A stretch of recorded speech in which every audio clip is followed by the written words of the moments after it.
بہتا ہوا جا رہا ہے، پانی کے اندر ایک پھل چلتا ہوا جا رہا ہے. بھوکے تھے، بھوک بہت زوروں کے ساتھ لگی تھی. انہوں نے اس پانی کے اندر سے اس پھل کو لیا اور اس پھل کو انہوں نے لے کر کے کھا لیا. اب کھا تو لیا لیکن پھر دل میں خیال آیا معلوم نہیں یہ تو اجازت نہیں دی، یہ پھل کس کا تھا، کس کے باغ کا تھا، کس کے باغیچے کا تھا، اور تو نے اسے کھا لیا. چنانچہ وہ اس طرف چلتی ہے جس طرف سے پانی چلتا ہوا آ رہا تھا. اور چلنے کے بعد جب آگے کو بڑھتے گئے دیکھا کہ ایک باغ ہے اور اس باغ کے کچھ پیڑ دریا کے کنارے پر ہے اور اس درختوں کی کچھ شاخائیں پانی کے اندر ہے اور وہاں پر پھل لگے ہوئے ہیں، وہاں پر آم لگے ہوئے ہیں. سمجھ گئے ہو نہ ہو یہ اسی باغ کا پھل ہے، یہ یہاں سے گرا ہوگا، گرنے کے بعد پانی کے اندر بہتا ہوا چل دیا ہوگا اور تو نے اس کو پکڑ لیا. باغ کے اندر گئے، باغ کے مالک سے معلوم کیا مالک کون ہے؟ فرمایا خدا آدمی ہے. اس سے ملنے کے بعد اس سے کہا کہ دیکھو یہ آپ کے باغ کا پھل پانی میں گر گیا تھا اور یہ بہتا ہوا آگے گیا، مجھے بھوک لگی تھی اور میں نے اس کو بنا اجازت کے کھا لیا. چنانچہ یا تو آپ مجھے معاف کر دے یا پھر آپ مجھے بتا دیں اجرت کیا دینی ہے اس کی، اس کا ہرجانہ کیا ہوگا، میں اس کے لیے تیار ہوں. وہ جو باغ کا مالک تھا سمجھ گیا، صاحب کشف تھا، اسے اس بات کا احساس ہوا کہ کوئی معمولی آدمی نہیں ہے. پانی کے اندر اگر میرے باغ کی کچھ شاخائیں لٹک رہی ہے اور اس کے اندر سے کوئی پھل ٹوٹ کر کے پانی میں گر گیا اور بہتا ہوا آگے چلا گیا اور اس نے کھا لیا، یہ اتنا متقی پرہیزگار آدمی ہے کہ یہ کہنے کے لیے مجھے آیا ہے کہ جی آپ کا میں نے پھل کھا لیا، یہ کوئی معمولی آدمی نہیں ہو سکتا. انہوں نے فرمایا کہ بھائی آپ نے پھل کھا لیا لیکن اس کا ہرجانہ ہے 12 سال تک تجھے میرے باغ کی رکھوالی کرنی پڑے گی. 12 سال تک رکھوالی کرنی پڑے گی. ایک تو شرط یہ ہے اور دوسری شرط میں تجھے بعد میں بتاؤں گا. فرمایا ٹھیک ہے، معافی تو ہو جائے گی نا، معاف تو کر دو گے نا، چونکہ یہاں معافی کر لوں تو ٹھیک ہے. آج لوگوں کا پیسہ لے کر کے نہیں دیتے اور کہتے ہیں مسلمان ہیں ہم، کسی کا پیسے لے لیے، کسی کی زمین دبا لی، کسی کا پلاٹ دبا لیا اور اگر لینے کے لیے وہ جاتا ہے تو لوگ کہتے ہیں تو میرا کیا کر لے گا، جو تجھ سے ہو کرنے میں نہیں دینے والا. یاد رکھو یہ دنیا کا معاملہ ہے، دنیا میں سلجھا کے چلے جاؤ ورنہ قیامت کا دن ہوگا، ایک ایک نیکی کے بدلے آپ کو لوگوں کا کرنا ہو. فرمایا نہیں، فرمایا آقا آپ بیان فرما دو. آقا نے فرمایا میری امت کا سب سے غریب آدمی وہ ہے کہ وہ قیامت کا جب میدان ہوگا جبہ داڑھی کرتا پاجامہ تہجد اوابین اشراق نوافل تبلیغی جماعت کے چلے 4 مہینے قرآن کی تلاوت اور کسی کے 100-200 ہزار روپے لے کر کے نہیں دیے ہوں گے، کسی کا کچھ سامان لے کر کے واپس نہ دیا ہوگا، وہ سارے قیامت کے میدان میں حقدار آ جائیں گے اور اللہ تعالیٰ سے کہیں گے یا اللہ اس نے میرے پیسے نہیں دیے تھے. اللہ کہے گا اس سے چل بھائی تیری نمازیں دے دے.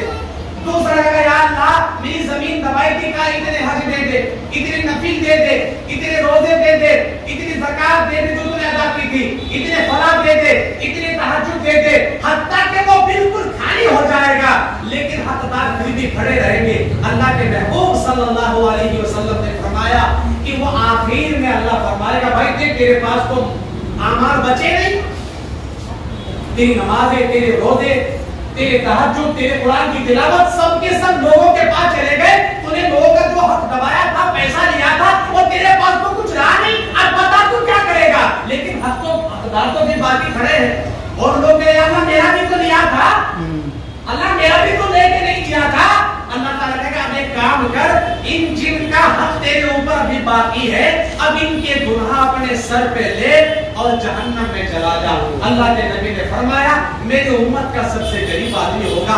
ارے اللہ بڑا کریم ہے، آج کی نے اگر کبھی نماز چھوڑی شاید اللہ معاف کر دے، گناہ کیا توبہ کرے اللہ معاف کر دے، اللہ کے سامنے آ کر روئے اللہ تمام گناہوں کو معاف کر دے. لیکن اگر کسی کا حق مارا ہوگا اللہ معاف نہیں کرے گا، دینا پڑے گا.